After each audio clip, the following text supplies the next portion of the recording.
ఎన్టీఆర్ జిల్లా రెడ్డిగూడెంలో మాజీ మంత్రి టీడీపీ పోలిట్ బ్యూరో సభ్యులు యనమల రామకృష్ణ ఎన్నికల ప్రచారం నిర్వహించారు.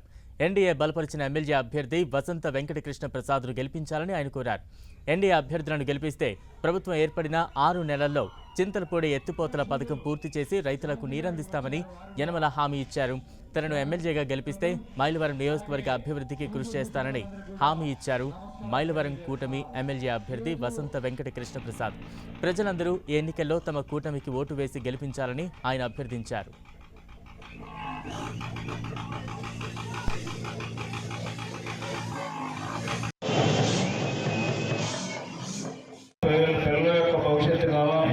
ప్రాంతాల యొక్క అభివృద్ధి కావాలి. అంచేత ప్రాంతాల అభివృద్ధి కావాలన్నా, మన భవిష్యత్తు బాగుండాలన్నా, రైతుల భవిష్యత్తు బాగుండాలన్నా అప్పటికి కూడా తెలుగుదేశం కూటమిని గెలిపించుకోవాల్సినటువంటి అవసరం ఉంది.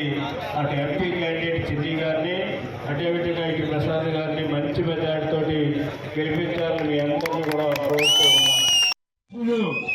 గాంధీ గారు వచ్చారు, వారు కూడా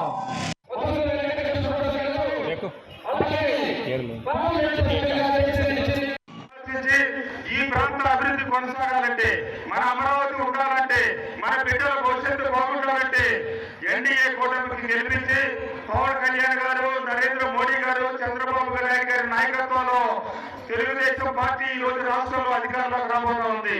మీ అందరూ ఆశీస్సులు అంటారంటే మైలవరంలో కూడా తెలుగుదేశం పార్టీ జెండా ఎగరేసి ఆగిపోయిన అభివృద్ధిని కొనసాగిస్తామని, మన చింతలపూడి ఎత్తిపోతల పథకం 6 మాసాల లోపలనే పూర్తి చేసి నీళ్లు తీసుకొని మైలవరంలోకి వస్తానని చెప్పి